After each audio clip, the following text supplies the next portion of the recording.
Okay, hello. Welcome to our virtual pop-up event from U&ICare. My name is Matin Firas. I am a peer care team intern from the Dean of Students Office. And joining me today, we have Azel Torres, who is a student leader in the UIC Heritage Garden program, and Ireri Unzeta Carrasco, sorry if I'm pronouncing that correctly, um, who is the Heritage Garden educator. Um, and we will be learning today about Heritage Garden, what it is all about, how to get involved, what goals and values and mission do they have. So hi, Irere and Azel. Welcome to our virtual pop-up. Thank you so much for joining me today. Would you like to introduce yourself a little bit? Yeah, I can start. Hi, everyone. My name is Azel. As was mentioned, I use she, her, hers pronouns, and I've been a part of the Heritage Garden internship since I want to say May 2020. So it's been a while now. And hello, everybody. My name is Irerion Suata Carrasco. I'm the Heritage Garden educator, and I have known about the Heritage Garden for a while because I knew some of the folks that were the people that originally helped to start it along with some of the folks that I don't know. But I started in my role in, I think, the fall of 2018. Yeah, thank you for sharing that with us. And so I think I first heard about the Heritage Garden in my sophomore year, 2 years ago, and I see students working in the satellite gardens around campus in the spring. And I wonder how long has the program been around for? Do you mind sharing some history about this wonderful satellite gardens? I can start us off in the history, and then Azel, if you want to add anything, please do. Yeah, so the Heritage Garden actually has its roots in a lot of different places. One of them being with the director of the Latino Cultural Center, Dr. Rosa Cabrera, and the former director of the African American Cultural Center, Dr. Lori Batista, who were working in a series of ethnographic inventories at work that they were doing with the Field Museum's Department of Environment, Culture, and Conservation. And from their research, part of the findings that came out was that folks were aware and care about climate change, but didn't necessarily feel how it connected to their daily lives, and that using gardens and recognizing the importance of the different practices that people had already was a very useful way to connect folks to climate justice and to things that were going on. And eventually, Dr. Cabrera and Dr. Batista came to work at UIC. And here, when the sustainability fee was passed back in 2013, they saw an opportunity along with a group of students to put together this internship, right? So they applied for the sustainability fee, which was then called the green fee, and were able to get funding to create this internship program that is a project of all of the cultural centers on campus and that uses horticulture to connect cultural diversity, environmental sustainability, and social justice. And so those three pillars have always been a part of the program since its very inception. And again, that was in 2013.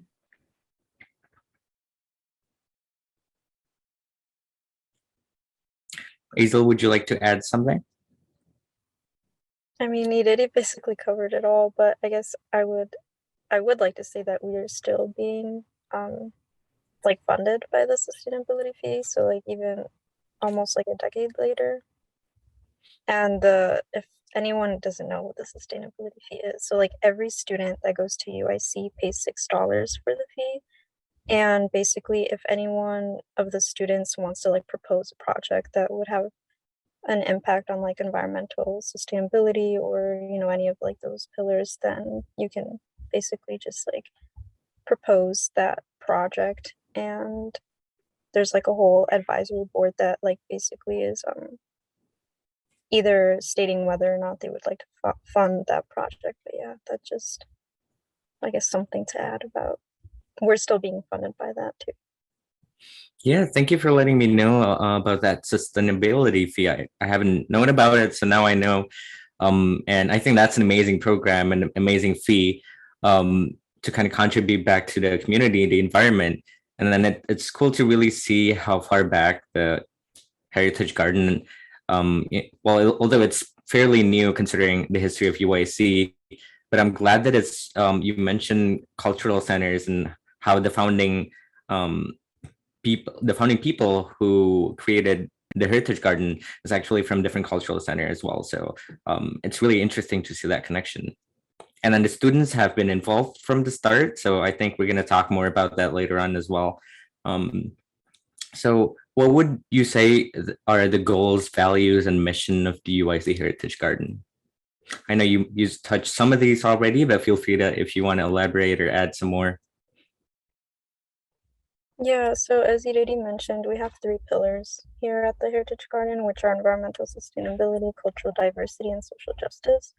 But kind of like adding on to that, so one of our values, I feel like really like encompassing everything is just that we are like student led and we're hands on. So a lot of well, basically everything that we do is student led, which is really nice because we get to pick kind of like the trajectory that we want to go about like every semester, and like we have a lot of autonomy, and there's like that sense of respect that like because it is student led, so like we get to be the leaders of like what we want to see on campus, which is always really good.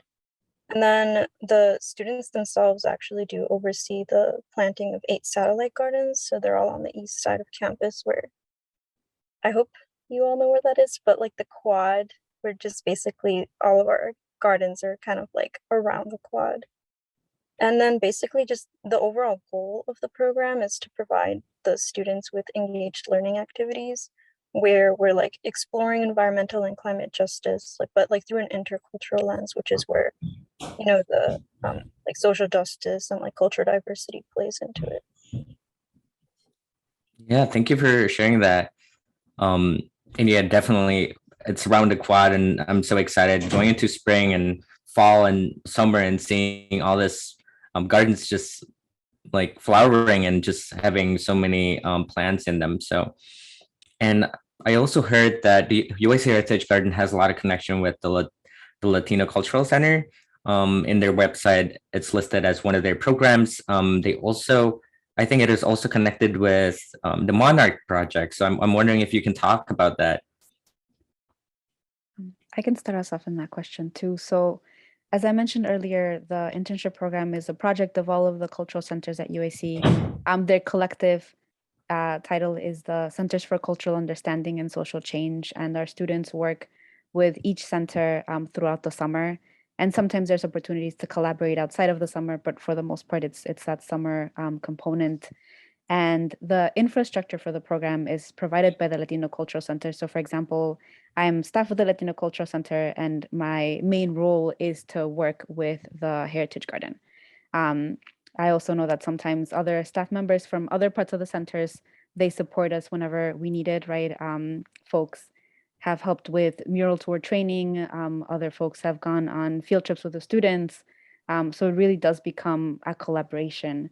And in terms of the Monarch work, the Monarch satellite gardens, which are in front of the Latino Cultural Center, is an area where we not only, where the students cultivate the plants so that monarch butterflies can have a space to lay eggs and rest, right, and drink nectar as they go and on their multi country migration, but it's also a space that allows us to talk about these issues of social justice and migration, not just through the monarch experience, but through the experience of many of our students, a lot of whom are immigrants themselves, and also of our students who are coming from marginalized communities that maybe have not migrated in a long time or have been forced to migrate, right, or have been forcibly removed from the places where their families originated from. So it allows us to have all those conversations. And the work with the monarch conservation, that one, again, the funding from the sustainability fee, but we also get support and have gotten support in the past from the USDA international programs, as well as, and then in general for the Office of Diversity is also one of the spaces that provides support, and sometimes in terms of funding for all of this work. Yeah, thank you so much for sharing that. Sorry, Azel, you were going to say something.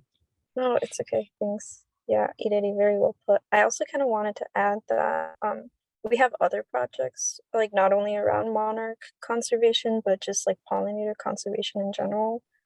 But like still focusing on the monarch conservation, we had another project where basically it's like compiling a lot of information about monarchs and like their migration and like obstacles they face. And it was like some of the work, some of that information had already been compiled like a couple of years before I was starting in the Heritage Garden, but over this past summer, we kind of took it a step further and making like physical kits, but all of that information is also on our website too.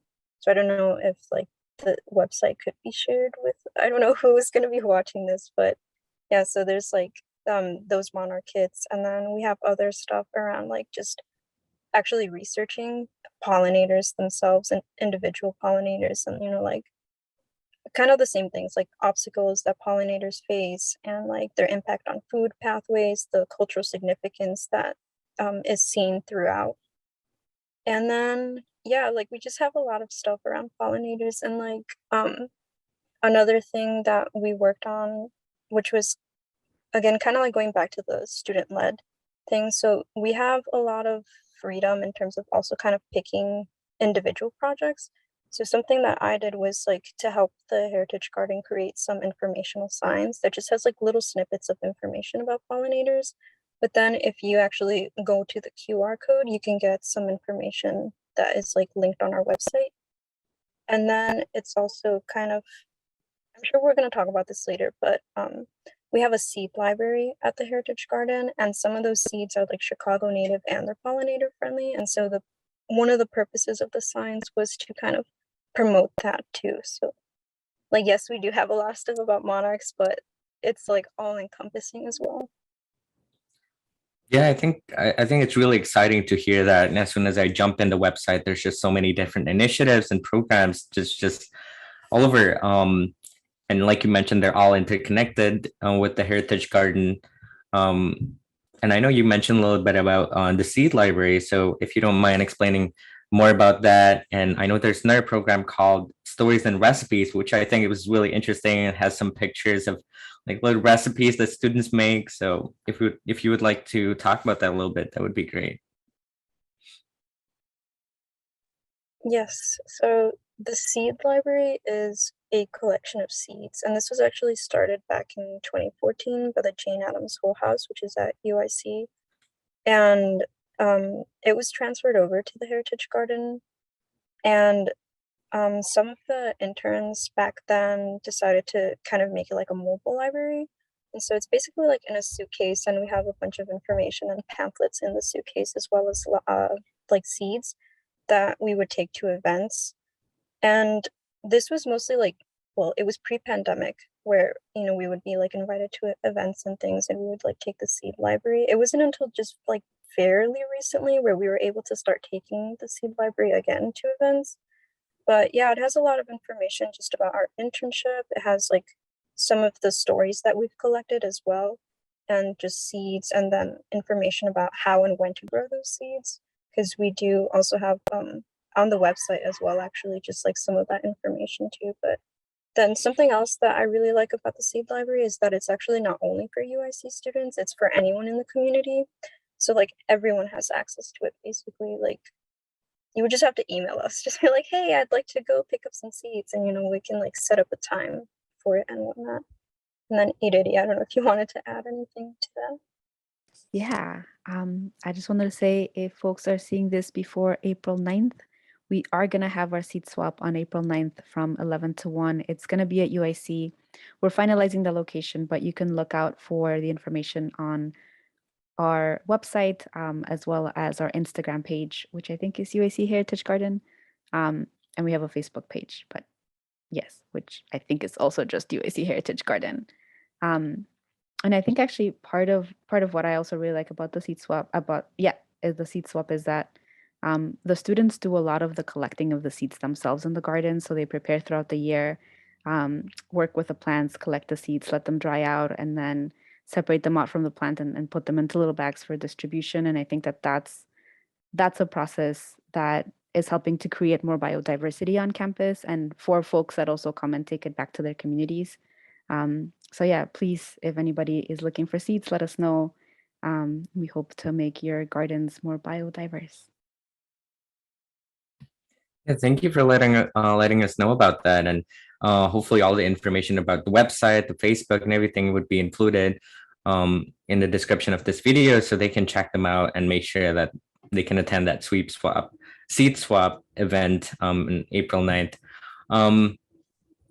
So I would like to talk a little bit about, I know you mentioned about how its connection to social justice. And I think it's wonderful that you mentioned how, it's not just about environmental science and putting, change in climate change, well, putting forth action to climate change, but also students have found connection to, social justice and promoting their own values. So if you can talk a little bit about that, that would be great.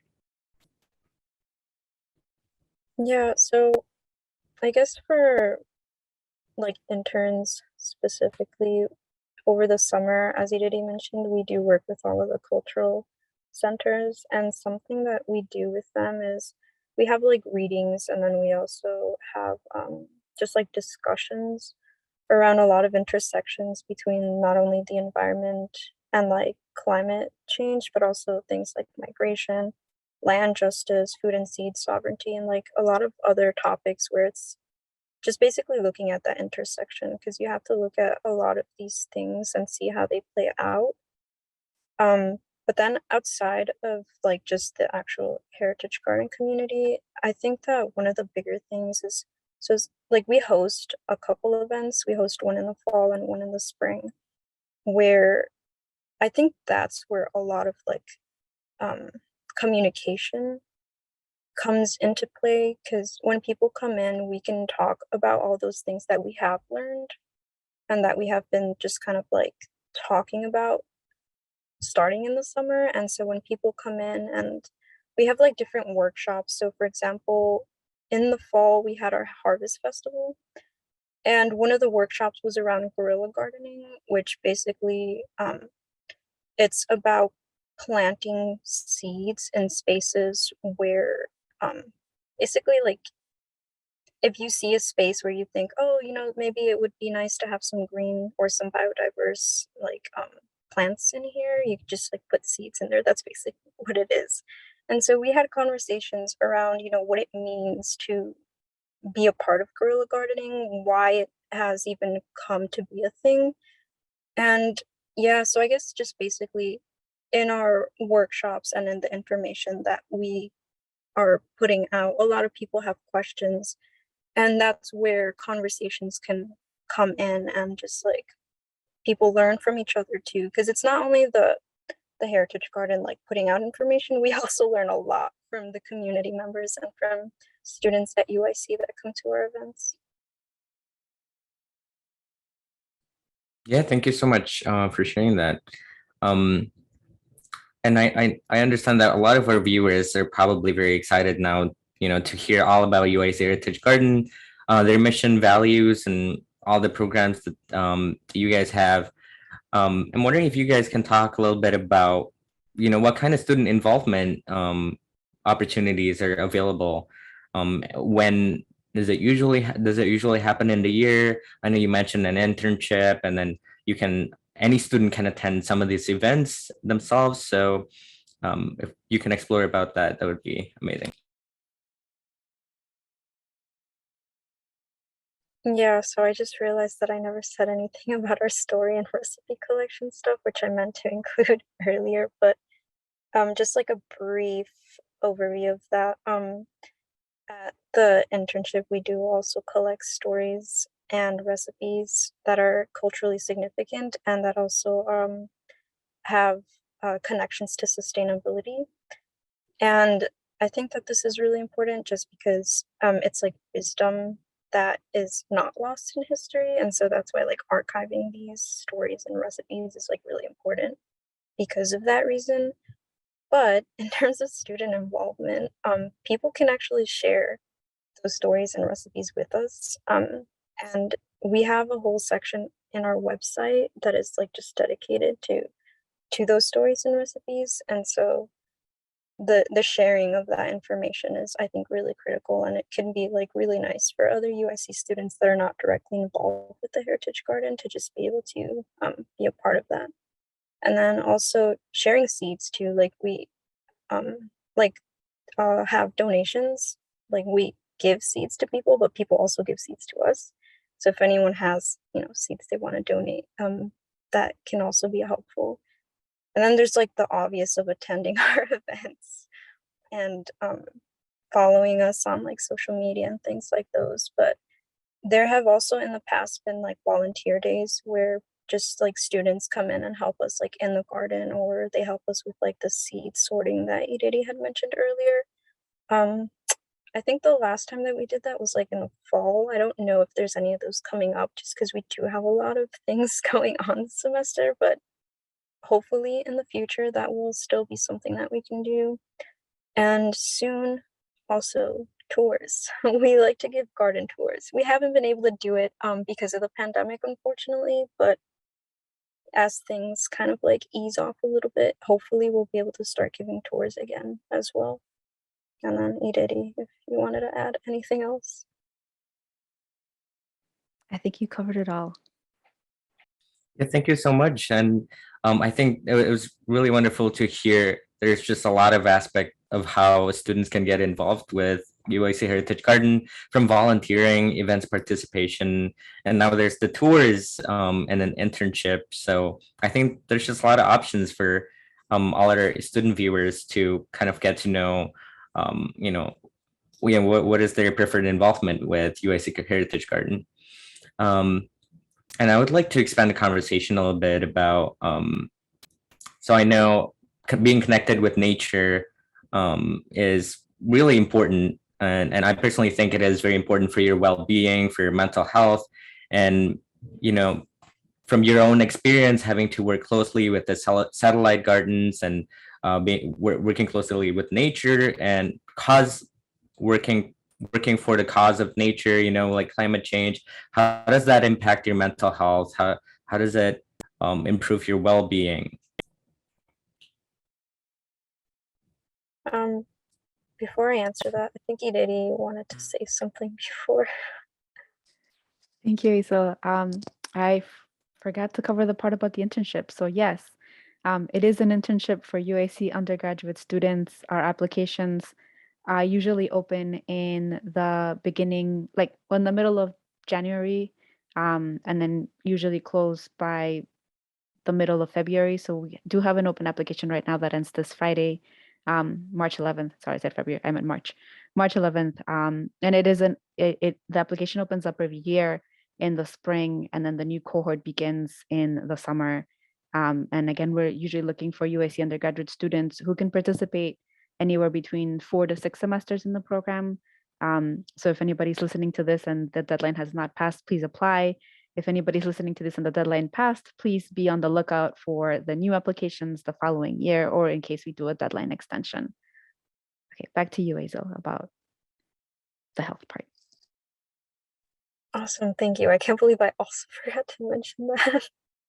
But in terms of like contributing to wellness, I feel like, okay, so I started the internship like right around the start of the pandemic. And so as we all know, that was like really stressful and it was kind of hard and very isolating. But I actually found a lot of peace like when it came to gardening, which I feel like I got to spend a lot more time gardening too, and like just being outside in nature like through the internship, which is really nice because I don't know, like just feeling the soil. Like I don't everyone that's in the internship knows that whenever they see me in the garden, like there's dirt under my nails and like I don't like to wear gloves. I just like to have the soil just like there. And I'm always like so just dirty when I'm in the garden.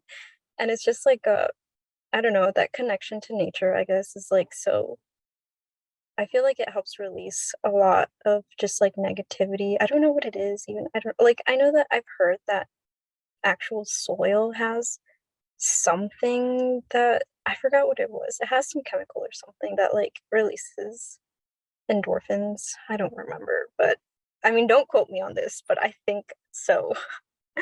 And it's just also being outside and like the sun like hitting you and like breathing in fresh air, you know, it definitely contributes, because I think something that I also like always need to do, especially when like it's nice outside, is to just take a walk. Like I don't even care if it's like a 1 minute walk, just taking a walk is helpful. And I think that that's like exemplified even more when I'm actually taking care of plants, because it's not just like I'm taking care of the garden, but a lot of the time it also feels like the garden is taking care of me. And so it's like that reciprocal like relationship that I have, you know, with nature, that I think is like really beneficial, especially for like mental health and just overall health.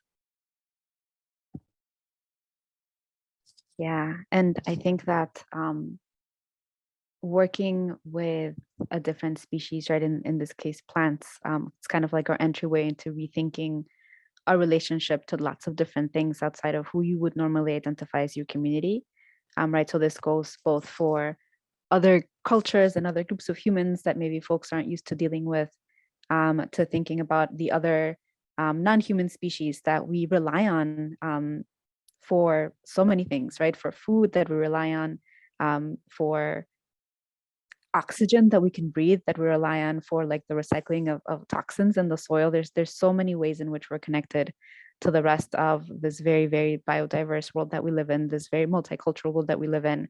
And I think being in the gardens allows folks to open up that aspect of their thinking, right, and to really start to see those connections and to see how we can support each other and to see how our struggles are connected.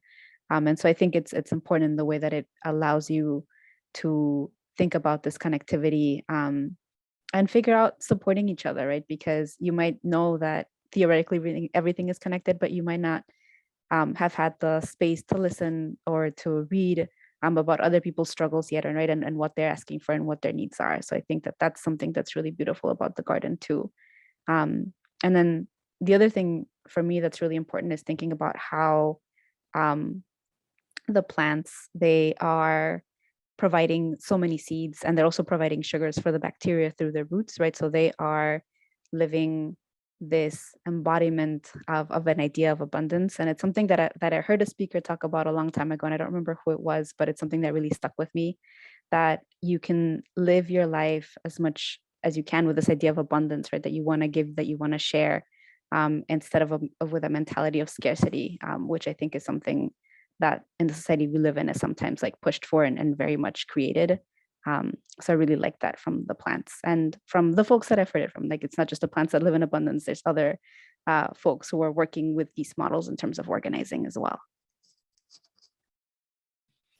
Yeah, thank you for sharing all that perspective. And I think that's a very important, like the perspective that you mentioned, it's very important in working with plants and the garden itself, and being able to develop relationship with them and understanding the meaning, like you all mentioned. So I'm glad that it was, having to work with the Heritage Garden was able to bring you some sort of like wellness and added meaning to your life. And I hope students who are interested in getting involved with these gardens would also experience the same thing, and um, yeah, and hopefully they can collaborate with you all.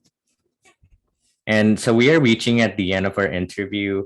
Do you guys have anything that you'd like to mention to our viewers? Any last remarks? I know that we're switching from COVID to in-person stuff. So if there's any changes that you would like to highlight from the UIC Heritage Garden, feel free to let us know. I can mention that a little bit. I think that though we are shifting back to having a lot of things done in person, what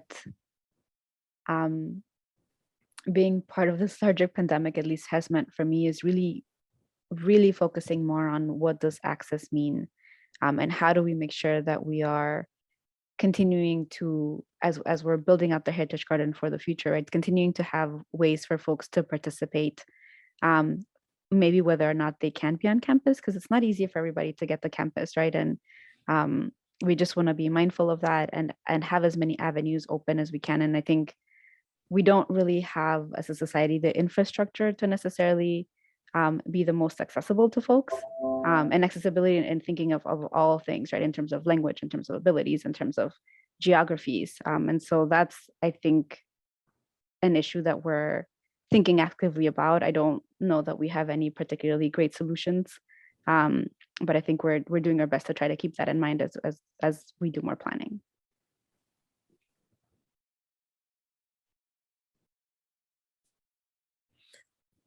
All right.